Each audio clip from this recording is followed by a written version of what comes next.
Hello नमस्कार दोस्तों, welcome back to my YouTube channel. मैं इस वीडियो में CRPF tradesman and constable exam 2023 के लिए हिंदी के मोस्ट इंपोर्टेंट क्वेश्चन डिस्कस करने वाला हूं, जो कि आपके एग्जाम में 25 क्वेश्चन पूछे जाएंगे हिंदी के। चलिए देख लेते हैं। इससे पहले मैं 60 वीडियो इसी टाइप के क्वेश्चन की प्रोवाइड कर चुका हूँ। अगर आपने नहीं देखी तो एक ही प्ले लिस्ट में सभी वीडियो मिल जाएंगे, वहाँ से 1 बाय 1 एग्जाम से पहले जरूर देखिएगा उस सभी वीडियो को। चलिए स्टार्ट करते हैं।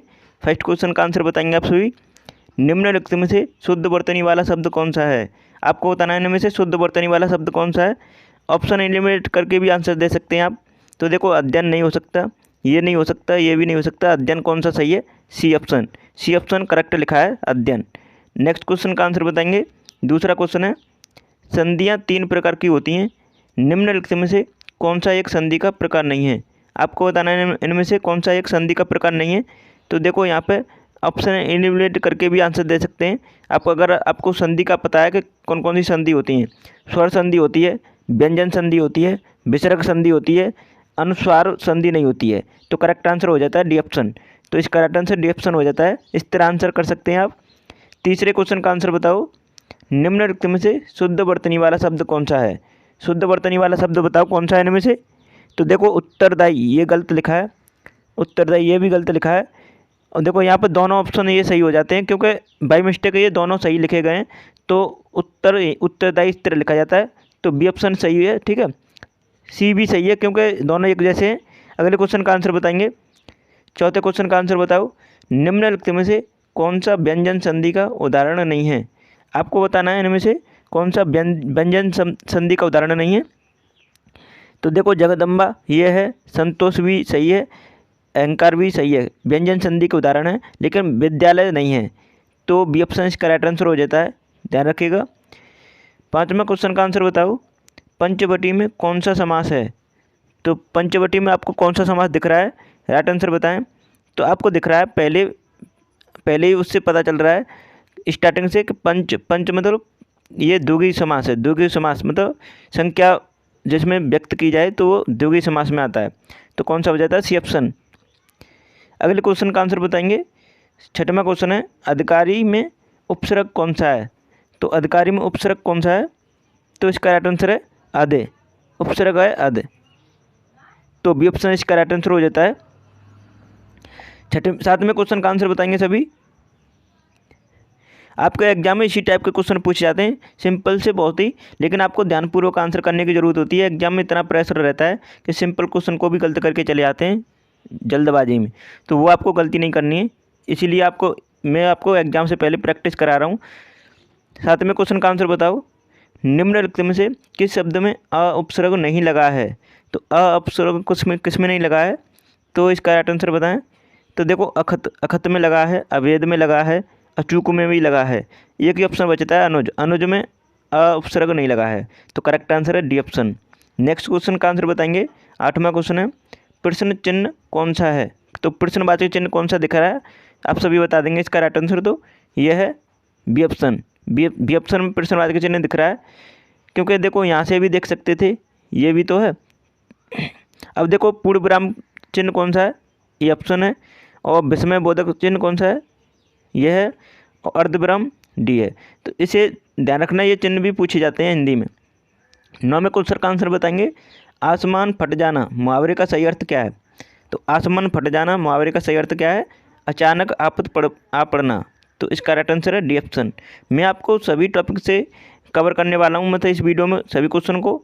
तो आप वीडियो को एंड तो बन रहिएगा, बहुत ही इंपॉर्टेंट वीडियो है। तो आसमान आसमान फट जाना मुहावरे का अर्थ है अचानक आफत आ पड़ना। ठीक है, तो डी ऑप्शन इसका राइट आंसर होगा। 10वें क्वेश्चन का आंसर बताओ। स्वावलंबी होने के लिए सही मुहावरा है। तो स्वावलंबी होने के लिए सही मुहावरा कौन सा है? इसका राइट आंसर सभी बताएं। तो इसका राइट आंसर है पैरों पर खड़ा होना। तो इसका राइट आंसर है सी ऑप्शन। नेक्स्ट क्वेश्चन का आंसर बताएंगे। 11वां क्वेश्चन है, सूरसागर के रचयिता कौन है? तो सूरसागर के रचयिता कौन है? सूरदास जी। तो इसका राइट आंसर है डी ऑप्शन। डी ऑप्शन इसका करेक्ट आंसर हो जाता है। अगले क्वेश्चन का आंसर बताएंगे। 12वां क्वेश्चन है, निम्नलिखित में से किस शब्द में नी प्रत्यय नहीं लगा है? तो किस शब्द में नहीं लगा है नी प्रत्यय?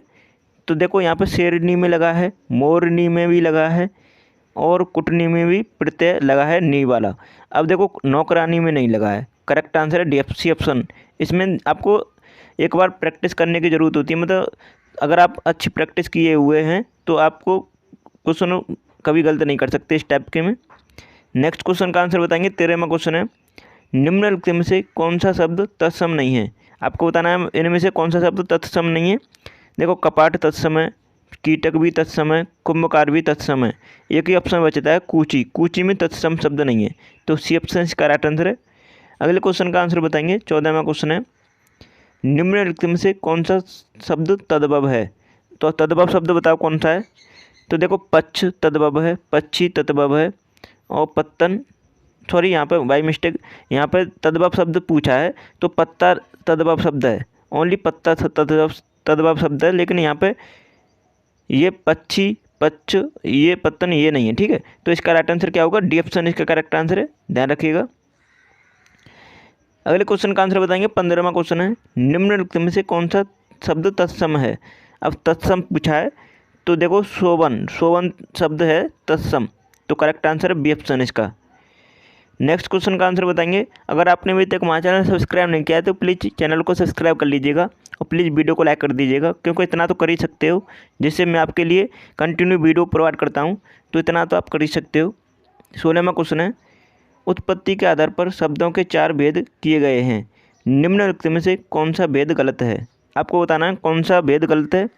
तो देखो तत्सम होते हैं, तद्भव भी होता है, विदेशी शब्द भी होते हैं, लेकिन यहाँ पर यौगिक, यौगिक इसका करेक्ट आंसर है, तो सी ऑप्शन इसका राइट आंसर हो जाता है। 17वें क्वेश्चन का आंसर बताओ, निम्नलिखित में से कौन सा शब्द समूह संज्ञा नहीं है। तो समूह संज्ञावाचक मतलब समूहवाचक संज्ञा नहीं है, कौन सा नहीं है। तो देखो आपको इसमें जनरल से क्वेश्चन होते हैं, इसमें आप बेसिकली आंसर कर सकते हैं, थोड़ा सा भी ध्यान देके। देखो सभा में समूह में बैठते हैं, सभी लोग इकट्ठा होते हैं सभा में, तो वो क्या हो गया, समूहवाचक। कक्षा में भी काफ़ी स्टूडेंट होते हैं तो वो समूहवाचक हो गया। भीड़ में भी इकट्ठा होते हैं तो सभी भीड़ तभी कहेंगे हम जब काफ़ी सारे लोग इकट्ठे होंगे, लेकिन इसने पूछा कौन सी समूहवाचक संज्ञा नहीं है, तो एक ही ऑप्शन बचता है दौड़। अब आप कहेंगे कि दौड़ में भी काफ़ी स्टूडेंट दौड़ते हैं या कोई भी मतलब धावक दौड़ते हैं, तो ऐसा नहीं है, कभी कभी एक भी तो स्टूडेंट दौड़ा जाता है, मतलब एक भी धावक को दौड़ा जा सकता है, 2 भी दौड़ाए जा सकते हैं, तो ये ज़रूरी नहीं है कि उसमें भीड़ हो। तो यही पूछा है आपको, समूहवाचक संज्ञा कौन सी नहीं है, तो डी ऑप्शन इसका राइट आंसर हो जाता है। तो इस टाइप के क्वेश्चन में थोड़ा आपको लॉजिकली सोचना होता है, ठीक है। अगले क्वेश्चन का आंसर बताएंगे। 18वां क्वेश्चन है, निम्नलिखित में से कौन सा शब्द पर द्रव्यवाचक संज्ञा है। तो आपको बताना है द्रव्यवाचक संज्ञा कौन सी है। तो देखो यहाँ पर द्रव्यवाचक एक ही ऑप्शन में दिख रहा है, खटाई नहीं है, ये मिठाई भी नहीं है, ठंड नहीं है, तो दूध एक द्रव्यवाचक है, क्योंकि ये लिक्विड फॉर्म में होता है, आप सभी जानते हैं, तो इसका राइट आंसर सी ऑप्शन होगा। अगले क्वेश्चन का आंसर बताएंगे। 19वां क्वेश्चन है, वह आप ही चला गया वाक्य में रेखांकित शब्द सर्वनाम के लिए किस भेद का उदाहरण है। तो देखो यहाँ पे ये जो रेखांकित है ना, वह आप ही, ये वाला रेखांकित, तो वो पूछ रहा है ये किस सर्वनाम का भेद है, तो बताओ ये किसका है। तो ये निजवाचक है, क्योंकि वो आप ही स्वयं ही चला गया, तो निजता को व्यक्त कर रहा है, तो वह निजवाचक हो जाता है। बी ऑप्शन इसका राइट आंसर है। 20 में क्वेश्चन का आंसर बताएंगे सभी, ऑप्शन आपको दिख रहा है, जल्दी से आंसर बताओ। गिलास में थोड़ा दूध है, वाक्य में रेखांकित शब्द विशेषण के किस भेद के अंतर्गत आएगा। तो बताओ किसके अंतर्गत आएगा। तो गिलास में थोड़ा, तो मतलब वो किसको व्यक्त कर रहा है, परमाणुवाचक को व्यक्त कर रहा है, तो ये ऑप्शन इसका राइट आंसर होगा। आप जनरल से देख सकते हैं क्वेश्चन में, तो इसका राइट आंसर ये ऑप्शन होगा, ठीक है। अब नेक्स्ट क्वेश्चन का आंसर बताएंगे। 21वां क्वेश्चन है, क्रिया के मूल रूप को क्या कहते हैं। तो क्रिया के मूल रूप के क्या कहते हैं, उसे कहते हैं धातु। क्रिया के मूल रूप को कहते हैं धातु, तो राइट आंसर है सी ऑप्शन। नेक्स्ट क्वेश्चन का आंसर बताएंगे। 22वां क्वेश्चन है, मैं वहाँ होकर आया हूँ वाक्य में अव्यय शब्द कौन सा है। तो कौन सा है बताओ। तो वहाँ, मैं वहाँ होकर आया हूँ, तो वहाँ पे इसका करेक्ट आंसर हो जाता है, अव्यय शब्द कौन सा है, वहाँ, तो बी ऑप्शन इसका राइट आंसर है। 23वें क्वेश्चन का आंसर बताएंगे। निम्नलिखित में से कौन सा एक अनाथ का पर्यायवाची नहीं है। तो अनाथ का पर्यायवाची कौन सा नहीं है? देखो बेसहारा, अनाथ क्या होता है? बेसहारा होता है, उसका कोई नहीं होता है अनाथ का, ठीक है। यतीम कहते हैं उसे, निराश्रित मतलब किसी पे आश्रित नहीं है, क्योंकि बेसहारा अनाथ ही तो होता है। और अनाड़ी, इसका राइट आंसर सी ऑप्शन होगा, क्योंकि उसने क्या पूछा था, कौन पर्यायवाची नहीं है। तो इस टाइप के क्वेश्चन में बहुत ही स्टूडेंट कन्फ्यूज हो जाते हैं कि ऑप्शन को देखते हैं बेसहारा तो तुरंत लगा के आगे बढ़ जाते हैं, लेकिन वो ये नहीं पढ़ पाते नहीं पूछा है। तो इसमें बहुत गलती होने के चांस होते हैं, लेकिन आपको ऐसी गलती नहीं करनी है, आपको यही प्रैक्टिस करनी होती है एग्जाम से पहले। तो इसका राइट आंसर क्या होगा? सी ऑप्शन इसका राइट आंसर हो जाता है, ठीक है। अब नेक्स्ट क्वेश्चन का आंसर बताएंगे। 24वां क्वेश्चन है, निम्नलिखित में से विचित्र का पर्यायवाची क्या होगा? अब बताओ विचित्र का पर्यायवाची क्या होगा? तो विचित्र का पर्यायवाची होता है विलक्षण, मतलब उसमें अलग अलग लक्षण होंगे तभी तो होगा विचित्र। तो सी ऑप्शन इसका राइट आंसर हो जाता है, ठीक है। अगले क्वेश्चन का आंसर बताएंगे। 25वां क्वेश्चन है, निम्नलिखित में से अमृत का विलोम क्या होगा? अब अमृत का विलोम बताओ। अमृत का विलोम सभी बता सकते हैं, अमृत का होता है विष। तो करेक्ट आंसर है डी ऑप्शन। डी ऑप्शन इसका राइट आंसर हो जाता है। अमृत का विलोम क्या है? विष। तो डी ऑप्शन इसका राइट आंसर है। आशा करता हूँ आपको आज की वीडियो पसंद आई होगी। अगर आपने अभी तक हमारा चैनल सब्सक्राइब नहीं किया तो प्लीज़ कर लीजिए और प्लीज़ वीडियो को लाइक कर दीजिएगा। और आपने हमारी सभी वीडियो नहीं देखी हैं तो एग्ज़ाम से पहले ज़रूर देखिएगा, जो आपको मैंने स्क्रीन पर मेंशन कर दी हैं। और 77 वीडियो आपको कांस्टेबल वालों के लिए एक ही प्ले लिस्ट में ऐड कर दी गई हैं, वहाँ से देख लीजिएगा। और ट्रेड से मैन वालों के लिए 60+ वीडियो एक ही प्ले लिस्ट में मिल जाएंगे। एक बार आप चैनल पर विजिट तो करके देखिए, आपको सभी कंटेंट मिल जाएगा। आप प्रैक्टिस ज़रूर कीजिएगा एग्ज़ाम से पहले, अगर आपका एग्ज़ाम अच्छा ना जाए तब कहना। तो चलिए वीडियो को यहीं समाप्त करते हैं। Thanks for watching my video.